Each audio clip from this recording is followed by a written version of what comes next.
In today's video, I'm going to share with you the 7 lessons I learned going from this to this.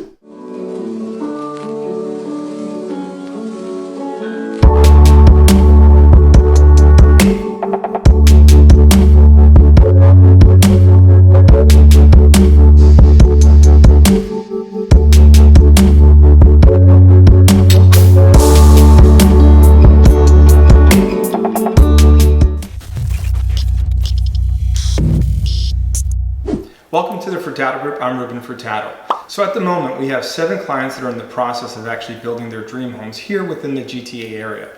And it really led me to thinking and wanting to share with you guys on my first build, what were some of the key points that I learned? And I actually put together 7 key lessons that I learned during my first build that I thought would be very helpful for anybody considering a build or in the process of a current build right now. So let's just dive right into it. So lesson number 1 was the location is far more important than the deal. And what I mean about that is a lot of clients will actually look for a deal when they're actually buying a piece of property that they're thinking of building on. So whether it's vacant land or whether it's going to be a house that they're considering tearing down, if they could buy something under market value at $50,000 or $100,000, that is their key driver. And I want to warn them because that $50,000 that they save on the initial purchase of the land may actually cost them in the end, because in the resale value of that completed house, the delta between that prime location on the street backing on a ravine versus that $50,000 or $100,000 they saved could be a difference in terms of equity in the property of at least $200,000 or $250,000. And I speak from experience because at one point in time I was actually looking to purchase land to do a build, and my budget was around $650,000.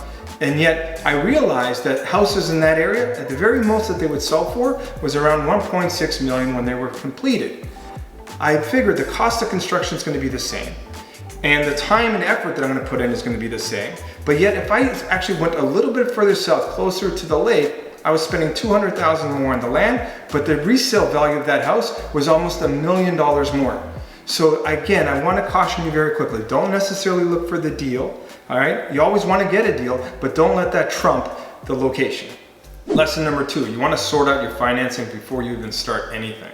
You want to ensure that you're going to be able to have the funding, 1, to purchase the land, whether there's an existing house on it, and then 2, to actually do the construction, to the point where the house actually you have your occupancy. So a lot of things to take into consideration is where is that money going to come from?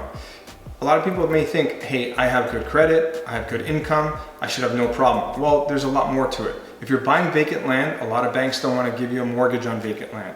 If you're buying an existing house that's going to be on there, you're going to tear it down, one of the considerations is the bank that is giving you the mortgage on the house doesn't necessarily let you tear down the house. Then you'd be in infraction of your mortgage. So there's a lot of things you want to cover and get figured out. Best thing to do is to talk to your mortgage broker or your bank and have that sorted out. Now, the other thing too is I personally want to have about 40% of the build done using my own personal equity. So whether it's going to be cash I have on hand or whether it's equity within my existing home, because then when I'm about 40% through the build, at that point, it's a lot easier to get additional financing, whether it be through a tier 1 bank, whether it's going to be personal financing, because they see a lot less risk because the house is moving along, and you have certainty on what those budget numbers are going to be because a lot of the materials have been priced out, and so is the labor. Number 3, be prepared to spend more than you budgeted. It's very common for somebody to have a certain budget on a build and spend more. And the reason why that happens is when they're actually doing the build, whether it's spec or whether it's going to be for their personal and primary home, this is their dream home, when they're evaluating decisions, they're looking at things like, the hardwood floors. And they're like, wait, between this hardwood floor to this hardwood floor, it's only a difference of maybe 50 cents to $1 per square foot. But on a 4,000 square foot home, that has a pretty big impact. And then if they use the same decision criteria on everything from doors and cabinets, they're going to be way over budget by the time they're done. Now, if you're building on spec, I also caution you because a lot of times people's pride get in the way and they want to build this exceptional home, but they always got to look at the numbers. So ultimately, when I'm building something on spec, I'm always asking myself, if I spend this, am I going to sell it for faster and for more money? And if the case is no, then I'm not going to spend that money. I'm going to revert back and try to stay within my existing budget. Number 4, when you're designing your home, a lot of people have this expectation of the size of the house that they want. So they'll say, I want 3,000 square feet or I want 4,000 square feet. And then they'll work with an architect or designer starting at that point. I'm gonna say this. Whatever you think you want in terms of size, try to scale it down by 20%. You'll be surprised because the perception is that you're comparing this house to other houses that you saw at that square footage, or maybe your current house. But if you have a very efficient layout, that 20% smaller home may still feel just as big as the house that you have in mind. And also the reason why that's important, if you tell your architect or designer that you want 4,000 square feet, they are not forced to think as creatively, and they're gonna work with 4,000 square feet, and all of a sudden you're gonna find that your closets are a little too small, or you wish your kitchen was a little bit bigger.